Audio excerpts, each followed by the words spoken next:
Kindness is the shroud of the weak. Your empathy is not a virtue, it is a handle that others use to pull you toward your own destruction. While you seek connection, the predator in your circle is measuring your neck for the leash. You are not a partner to them, you are a resource to be harvested. You are suffering because you view the world as you wish it were, rather than as it truly is. You are losing because you play by rules that your enemies have already discarded. This video is not a therapy session, it is an armory. I am here to dissect the anatomy of the narcissist and the manipulator, not to help you heal, but to teach you how to dominate the environment they've built. By the end of this, you will possess the Florentine Mirror, the ability to reflect their own tactics back at them until they break. You think your patience is a virtue. You believe that by taking the high road and waiting for the narcissist to see reason, you are demonstrating strength. You are wrong. Your patience is not a shield, it is the wall of your own prison. 99% of men fail here because they listen to the hollow morality of therapists who tell them to communicate their needs. To a predator, your needs are simply a roadmap of your vulnerabilities. You are making yourself easy prey by offering your time to someone who uses it to sharpen their knife. Your decency is nothing more than a formal invitation for your own exploitation. Understand the mechanism. You are being subjected to intermittent reinforcement. It is the same biological trap used by casinos to bankrupt the desperate. When a reward is consistent, the brain becomes bored. But when the reward is unpredictable, a rare smile after a week of cold silence, your dopamine receptors fire with the intensity of a starving wolf finding a carcass. The narcissist is the scientist, and you are the rat in the Skinner box, pressing the lever until your heart fails. Biologically, your brain is being rewired to crave the very person who is destroying you. They create a famine so that a single crumb feels like a feast. Imagine a corporate boardroom where a senior partner keeps a talented junior executive in a state of perpetual anxiety. For months, the partner ignores the junior's reports, criticizes his appearance, and hints at layoffs. Then, during a high-stakes midnight session, the partner places a hand on the junior's shoulder and says, "You're the only one I can trust with this." The junior is instantly intoxicated. He will now work 80-hour weeks for free, chasing that single moment of validation. The partner hasn't given him a promotion, he has given him a tether. The conflict is invisible, fought in the silence between breaths and the spaces between emails. You must execute the break today. Step 1: seen the digital blackout. Do not block them, that shows effort. Simply stop responding. When they send the inevitable bait message, a fake emergency or a sudden compliment, leave it on read. Let the silence echo. Step 2: and the mask of stone. If you must see them, use the dead eye technique. Relax your facial muscles entirely. Do not squint, do not smile, do not frown. Give them zero feedback to feed upon. Step 3: the pivot of power. When they demand to know why you've changed, use exactly 5 words. I have redirected my focus. Do not explain further. Explanation is a submissive act. If you ignore this, you will remain a ghost in your own life, haunted by the approval of a person who does not exist. You will become the fuel that keeps their fire burning while you freeze to death. Starve the predator or become the meal. You believe your understanding of their past trauma will eventually earn you their loyalty. You think that by playing the role of the compassionate listener, you are building a foundation of trust. You are a fool. 99% of men fail because they confuse a predator's victimhood for a plea for help. In reality, their ones are bait designed to hook your empathy and drag you into their darkness. Your desire to save them makes you a servant, not a savior. You are voluntarily walking into a cage because you find the bars aesthetically pleasing. The mechanism at play is the debt of guilt, specifically the use of the victim shield. This is psychological gravity. By positioning themselves as the ultimate casualty of life, the narcissist flips the hierarchy of power. In nature, the predator is usually the aggressor.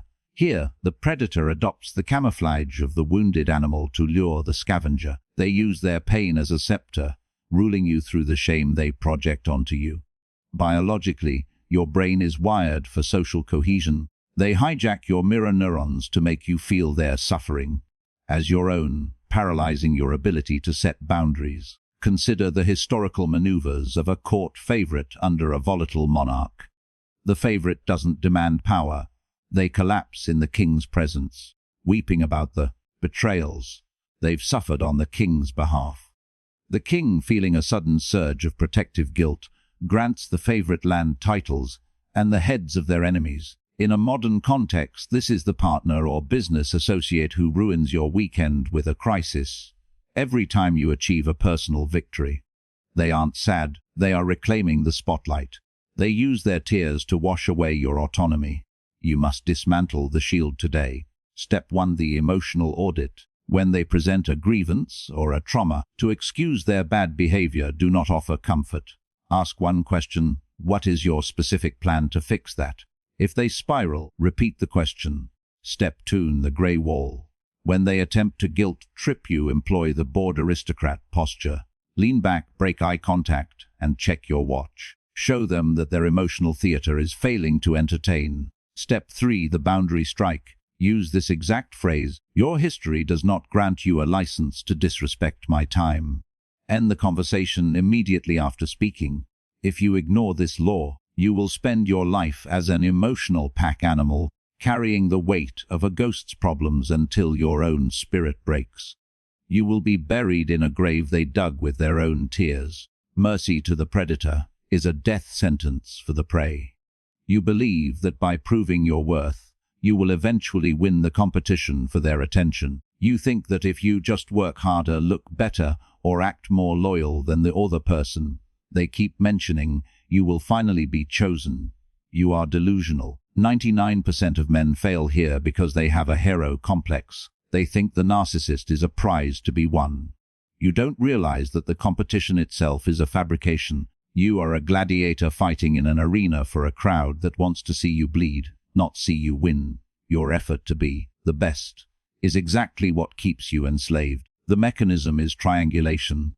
It functions like a 3-point structural beam. The narcissist sits at the apex, using you and a third party as the base to support their ego. It is a psychological diversion tactic designed to create a manufactured rivalry. By introducing a third shadow, an ex, a seductive colleague, or a critical parent, they trigger your primal fear of abandonment.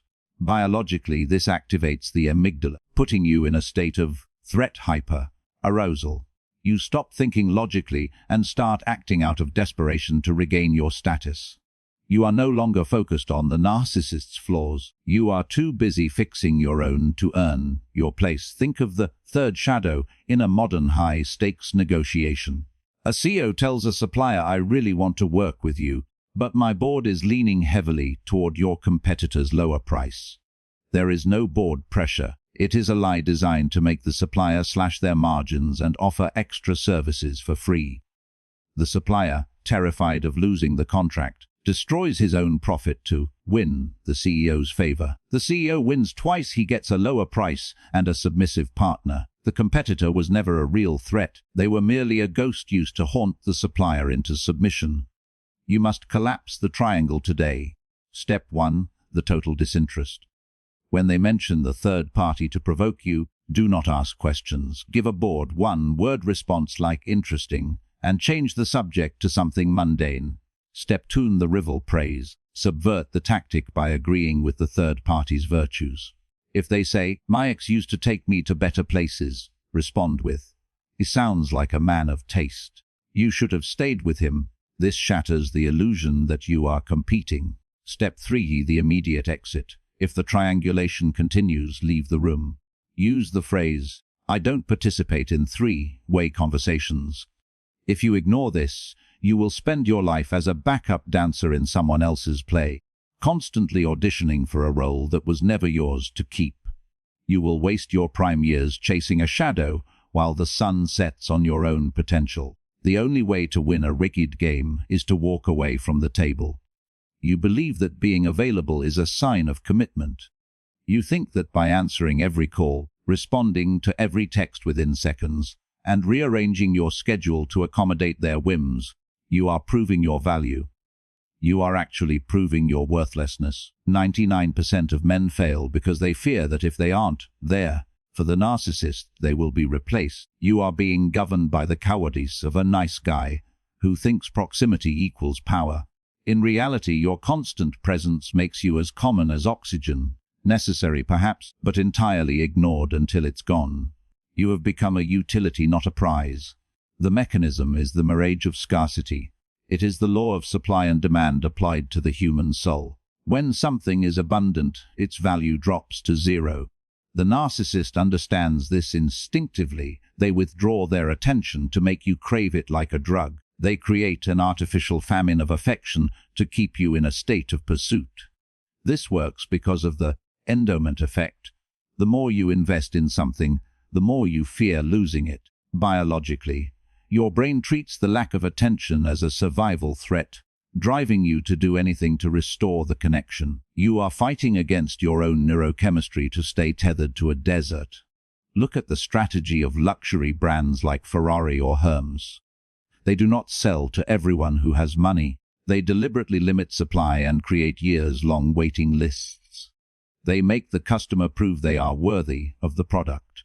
The narcissist does the same. They might go silent for 3 days, only to return with a brief, cold text. You, panicked by the silence, respond with a wall of text, effectively devaluing your own brand. You are the discount outlet begging for customers, while they are the high-end boutique that only opens its doors when they feel like it. You must manufacture scarcity today. Step 1. Seen the response delay. If they text you, wait exactly 4 times longer than they took to respond to you. If they took an hour, take 4. If they took a day, take 4 days. Step 2. And the mystery schedule. Never tell them exactly what you are doing. If they ask where you were, use the phrase, "I was attending to a personal priority." Offer no further details. Step 3. The social ghosting. Post a photo of yourself in a high-status environment, a gym, a business meeting, or a dinner, but do not tag anyone and do not answer their comments. Let them wonder who you are with and why they weren't invited. If you ignore this law, you will remain a convenience, to be used and discarded when something more elusive comes along. You will die 1,000 deaths waiting for a notification that never comes. Abundance is ignored. Only the scarce is worshipped. You think your hope is a sign of resilience. You believe that if you just hold on through the cold spells, the warmth of their occasional affection proves that the real person is still in there. You are a gambling addict at a broken slot machine. 99% of men fail because they are outcome independent, in theory, but emotionally enslaved in practice. You mistake a chemical hook for a soul connection.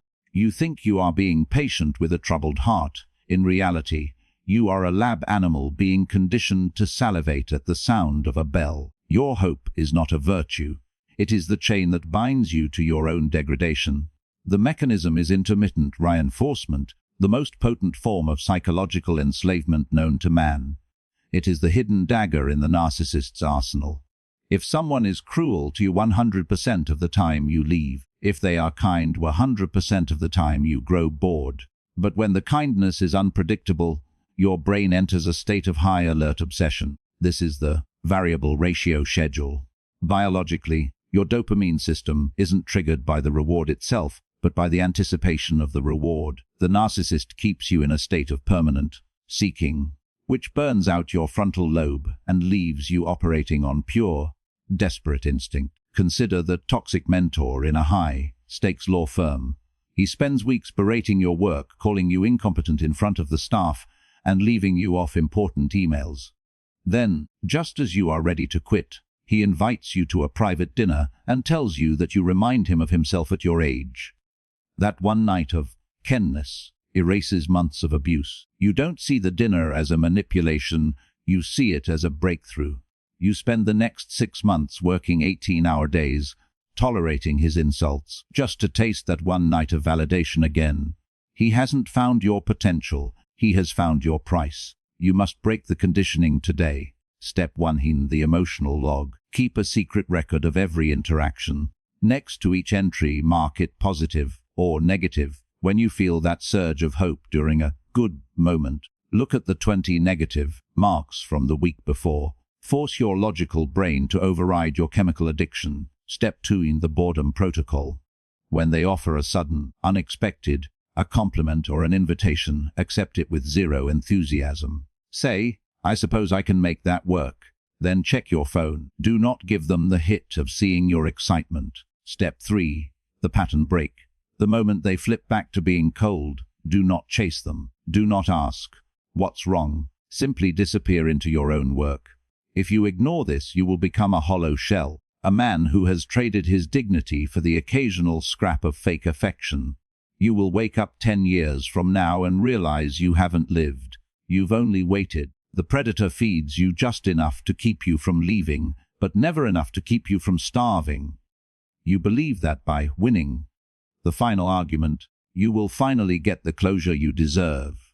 You think that if you just present enough evidence of their lies, they will have a moment of clarity and apologize. You are a child playing with fire. 99% of men fail because they want the narcissist to admit defeat. They want a movie moment where the villain confesses. You do not understand that the narcissist's ego is a fortress built on a void. It cannot admit fault because to do so would be total psychological annihilation. Your pursuit of an apology is actually a pursuit of your own further trauma. The mechanism is the grandiose collapse. The narcissist's personality is not a solid structure, it is a hollow cathedral. It is massive and intimidating, but it lacks a foundation of true self-worth. It is held up entirely by the pillars of your attention and submission. When you finally stop providing that supply, when you become a grey rock, the laws of psychological gravity take over. The structure begins to buckle. This leads to narcissistic rage, a desperate, scorched earth attempt to regain control. Biologically, the narcissist is experiencing a shame spiral that feels like literal death to them, and they will strike out with the ferocity of a cornered predator to stop the pain. Observe the fall of a disgraced political figure or a cult leader. When the public stops believing the lie, the leader doesn't go quietly. They don't reflect on their sins. Instead, they double down. They blame shadowy enemies, they attack their most loyal followers, and they eventually burn the entire organization to the ground rather than admit they were wrong. They would rather be the king of a graveyard than a common man in a thriving city. In your life, this looks like the smear campaign. The moment you pull away, they begin telling everyone you know that you are the abuser. They are preemptively destroying your reputation to protect their crumbling mask. You must manage the collapse today. Step 1. The information embargo. Stop explaining yourself to mutual friends or family. Any information you give out is a brick the narcissist will use to hit you. Move in total silence. Step 2. End the radical indifference. When the rage comes, and it will, do not defend your character. Use the phrase, "You are entitled to your opinion." This is the ultimate insult because it suggests their opinion has zero impact on your reality. Step 3. The final exit. Do not wait for the last word. Block, delete, and disappear while they are in the middle of a sentence. Leaving a narcissist mid-tantrum is the only way to retain your power. If you ignore this, you will be caught in the debris of their implosion. They will drag you down into the dirt with them, just so they don't have to be alone in their shame. You will lose years of your reputation trying to fix a lie you didn't tell.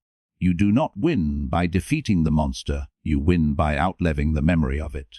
You have the weapons now, but a weapon in the hands of a man who lacks the stomach to use it is nothing more than a gift to his enemy. Most of you will watch this, feel a brief surge of adrenaline, and then return to your role as a subservient host for a parasite. You will tell yourself, "It's not that bad," or "They'll change." That is the lullaby of the victim. 99% of men will die as footnotes in someone else's biography because they were too afraid to be seen as the villain in a predator's story. The mechanism of your final liberation is strategic infamy. To be free of a narcissist, you must accept that you will be slandered. You must become comfortable with being the bad guy in their twisted narrative. This works because power does not require popularity, it requires autonomy. Biologically, the human brain is wired to seek social approval for survival, but in the modern world, this instinct is the leash they use to walk you. By severing your need for their good opinion, you become invisible to their radar. You transition from being a resource to being a ghost. Consider the fox who escapes the trap by gnawing off his own leg. To the onlookers, he is maimed and cruel. To himself. To the fox, he is the only one in the forest who is truly free. He does not look back at the trap to see if it's sorry. He does not wait for the hunter to apologize for the iron teeth. He runs into the shadows, his survival being the only victory that matters. In your life, the leg you must sacrifice is your reputation among fools. Let them talk. While they are busy gossiping about the man you used to be, you are busy building the empire they can never enter. You must finalize your dominion today. Step 1. Scene the social audit. Identify every person who brings you news of what the narcissist is saying about you. Cut them off. They are the narcissists. Flying monkeys, intentionally or not. Step 20. The success strike. The best revenge is not a clever insult. It is a massive, visible increase in your status, fitness and wealth that occurs after you leave. Let your silence be filled by the sound of your achievements. Step 3. The internal vow. Look in the mirror and say, I am the architect of my own reality. Do not say it with emotion. Say it as a cold, objective fact.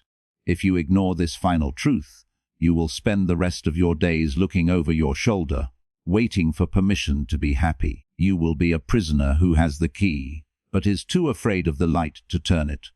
Silence is the ultimate weapon of the sovereign man. You believe that by being the bigger man, you are maintaining your dignity.